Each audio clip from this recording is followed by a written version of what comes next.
Have you ever pondered what makes some people more effective than others? Today, we're diving into The 7 Habits of Highly Effective People by Stephen R. Covey. This book is more than a guide. It's an insight into the principles of effectiveness and success.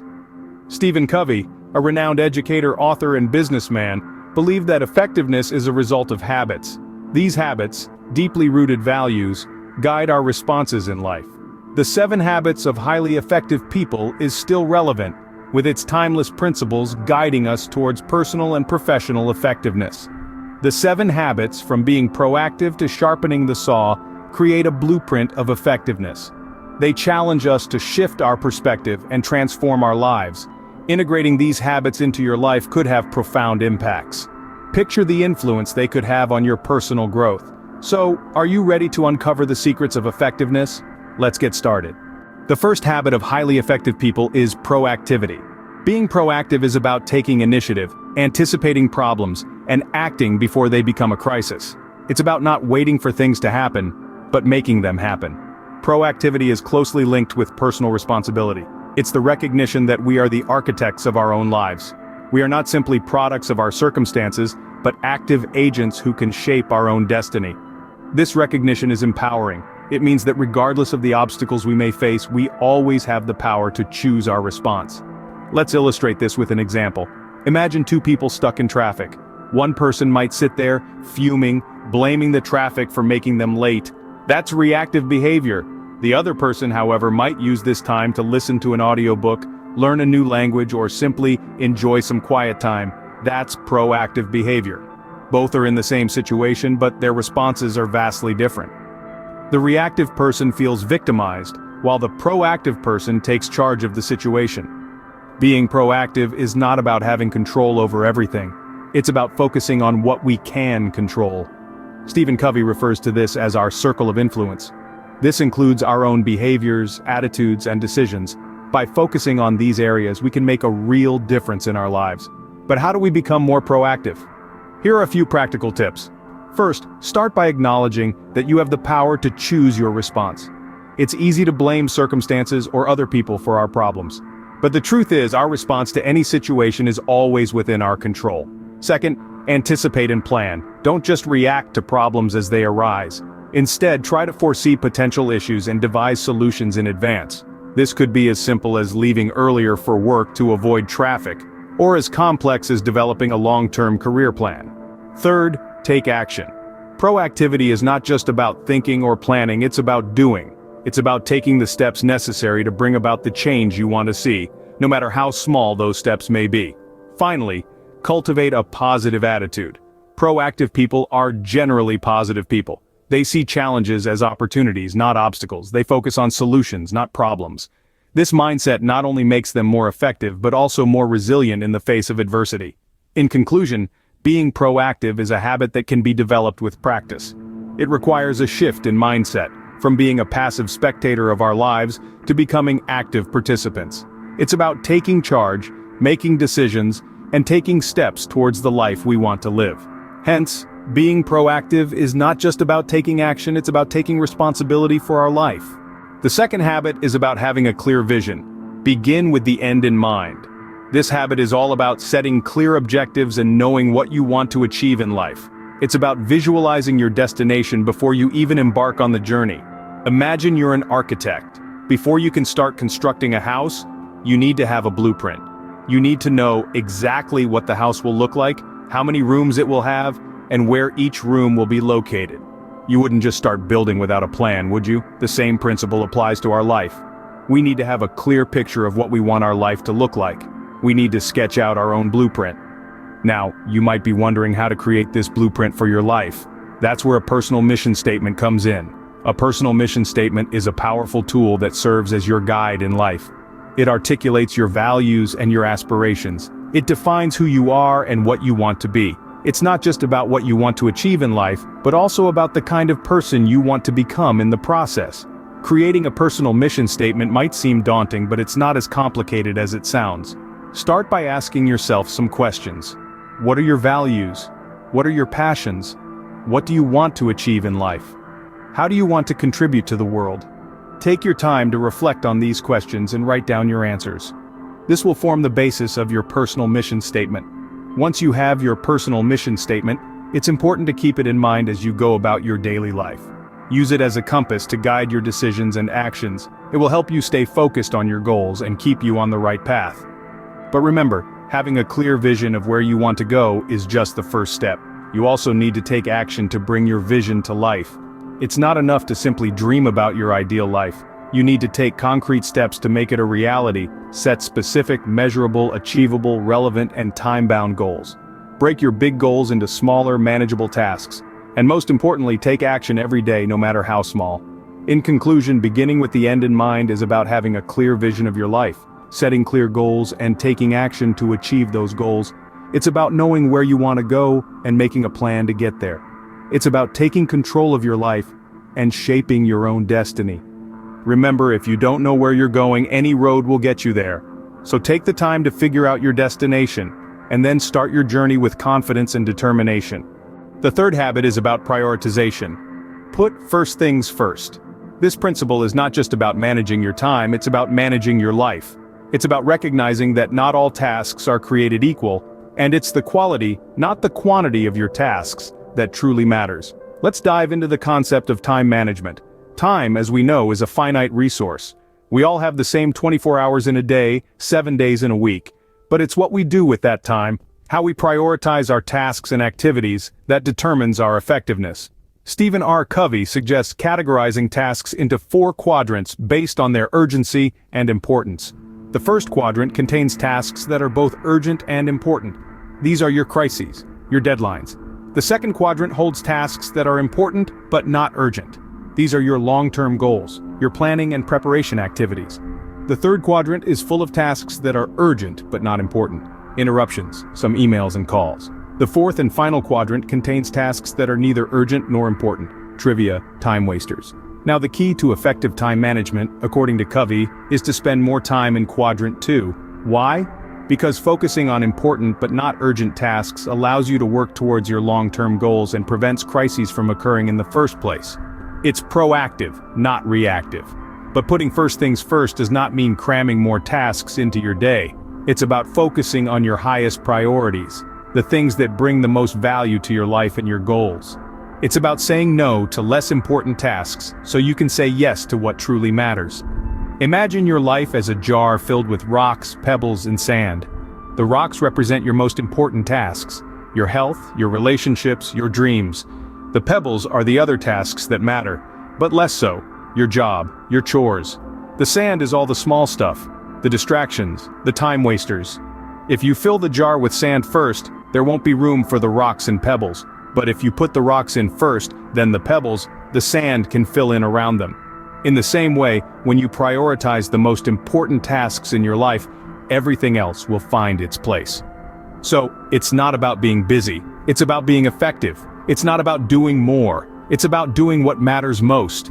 It's about prioritizing your tasks based on their importance and urgency, not their ease or convenience. It's about understanding that time management is really life management. So remember, the third habit is not just about doing things right, it's about doing the right things. It's about putting first things first. Because at the end of the day, it's not how much you do, but what you do that counts. So prioritize your life, not your time. Before we dive into the fourth habit, we want to pause for a moment. If you're finding this video helpful, don't forget to hit the like button. It really supports the channel and helps us create more content like this. It's because of viewers like you that we can continue to produce these insightful and actionable videos. And if you're new here, consider subscribing to our channel for more content that can help you improve your life. We aim to create a community of proactive learners and action takers, and we'd love for you to be a part of it. Also, we'd love to hear from you. Which of these habits have you already incorporated into your life? Which ones do you find challenging? Let us know in the comments below. We value your insights and experiences. Now let's continue with the next habit. The fourth habit introduces us to a new mindset. Think win-win. This is an approach to life that is rooted in cooperation, not competition. It's about finding solutions that benefit everyone involved, fostering relationships that are built on mutual respect and understanding. But what does think win-win really mean?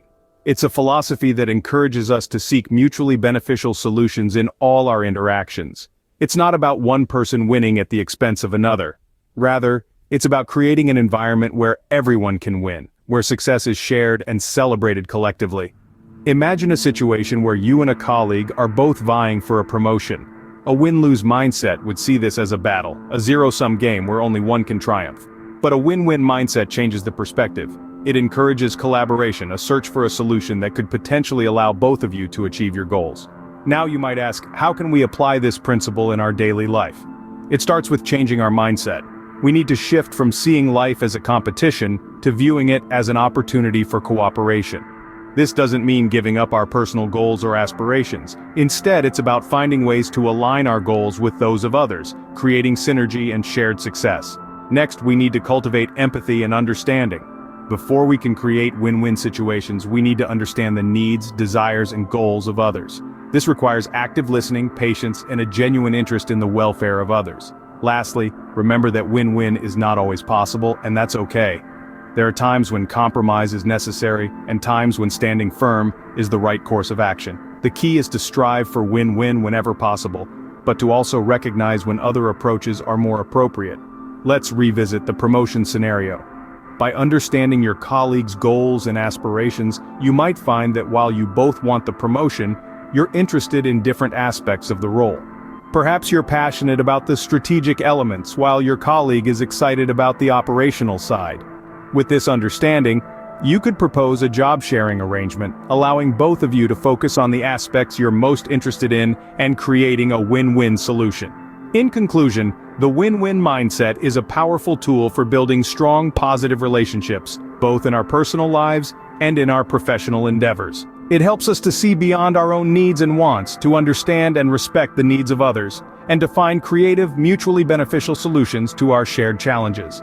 So, for effective interactions, seek solutions that benefit everyone involved. Embrace the win-win mindset and watch as your relationships transform, becoming richer, more productive, and ultimately, more satisfying. The fifth habit is about effective communication. Seek first to understand, then to be understood. Imagine you're in a bustling city, lost and without a map. You're trying to find your way to a landmark, but in your confusion, you're asking people who don't speak your language for directions. Now imagine how much easier it would be if you could understand their language. This is the essence of Habit 5, understanding the language of others before seeking to be understood. In our daily interactions, we often focus on getting our point across, sometimes at the expense of truly understanding the other person's perspective. This habit challenges us to flip that script. It is about listening with empathy, hearing not just the words, but the feelings and meanings behind them. It's about understanding the other person's world, their concerns, and their viewpoint. Empathetic listening is not about agreeing or sympathizing, it's about understanding. It's about stepping into the shoes of the other person, seeing the world through their eyes, and feeling what they feel. This requires patience, open-mindedness, and sometimes a bit of courage. When we listen with empathy, we create an atmosphere of respect and trust. We make the other person feel valued and understood. This openness paves the way for clear, honest communication. It helps us to uncover solutions that may not have been visible to us before. Effective communication is not just about talking, it's about listening, understanding, and then responding. It's about creating a two-way street where both parties feel heard and respected. This habit is especially important in problem-solving situations. By seeking first to understand, we can identify the real issues at hand and then work together to find the best solution. Now let's think about how this applies to our personal and professional lives. Imagine a conversation with a friend who is going through a difficult time. Instead of offering unsolicited advice or trying to fix their problems, try just listening. Understand their feelings, their fears, their hopes. You may find that this approach brings you closer and helps your friend feel more comfortable opening up to you. In a professional setting, this habit can be equally powerful. Imagine you're in a meeting, and a colleague proposes an idea that you don't immediately agree with. Instead of shutting it down, try to understand their perspective. Ask questions, listen to their reasoning, and try to see the world through their eyes. You might discover a new way of thinking or even a solution that you hadn't considered before. To summarize, Habit 5 encourages us to listen first, understand deeply, and then respond. It's about building bridges of understanding, rather than walls of miscommunication. It's about creating a foundation of trust and respect. on which we can build effective relationships. So, listen not with the intent to reply, but with the intent to understand. The sixth habit is about collaboration, synergize. This powerful word, synergize, is derived from the Greek word synergos, which means working together. It's about combining our strengths and compensating for each other's weaknesses. It's about unity, cooperation, and collaboration. Picture this. You're part of a team, and each member brings a unique set of skills to the table. You're good at brainstorming ideas, another person is great at organizing, someone else excels at implementation. When each of you works independently, you're effective. But when you work together, combining those individual strengths, you become a powerhouse. That's synergy. Synergy is like a master key that unlocks the full potential of a team. It's not just about working together, it's about working together in a way that maximizes the strengths of each team member and minimizes their weaknesses. It's about creating a space where 1 + 1 = 3, 4, or even more. Synergy is not just for teams, it's relevant in personal relationships too. Imagine a conversation between two people, each with a different viewpoint. They could argue, each trying to convince the other of their perspective. Or they could listen, understand, and respect each other's viewpoints, then work together to find a solution that incorporates the best of both. That's synergy, and it's powerful. Synergy is about valuing and celebrating differences. It's about understanding that each person is unique, with their own perspectives and ideas. And it's about leveraging those differences to create something better, something that couldn't have been achieved by any one person alone. However, achieving synergy is not always easy. It requires openness, understanding, and respect. It requires the ability to listen and to value others' viewpoints. It requires courage to step out of your comfort zone and explore new ideas.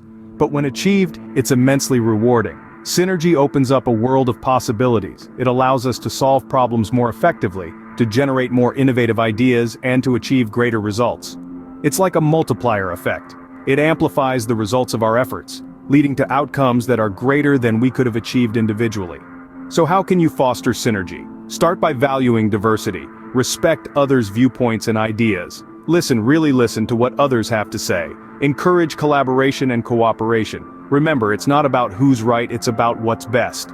In conclusion, synergy is about creating a whole that is greater than the sum of its parts. It's about combining our strengths and compensifying for our weaknesses to create something better, something more effective. It's about unity, cooperation, and collaboration. So remember, the whole is always greater than the sum of its parts. And when we synergize, we become a force to be reckoned with, achieving results beyond our wildest dreams. The seventh and final habit is about self-improvement. Sharpen the saw. This habit is all about preservation and enhancement, the greatest asset we have, which is ourselves. In the context of Stephen Covey's book, The 7 Habits of Highly Effective People, sharpen the saw refers to the habit of perpetual growth and self-improvement. Just like a woodcutter who takes a break to sharpen his saw to cut more efficiently, we too need to take time out to revitalize our resources, physical, mental, social, emotional, and spiritual, to become more productive in life. Let's talk about the physical aspect first. Maintaining our physical health is essential. It's about nourishing our body with good food, getting enough sleep, and engaging in regular physical exercise. When we're physically healthy, we have the energy to carry out our daily tasks effectively. Now let's move on to the mental aspect. Continuous learning and mental development are vital parts of sharpening the saw. It involves expanding our knowledge, improving our skills, and staying updated with the world around us. You can achieve this by reading books, attending seminars, or even engaging in stimulating conversations. Remember, a mind that is stretched by a new experience can never go back to its old dimensions.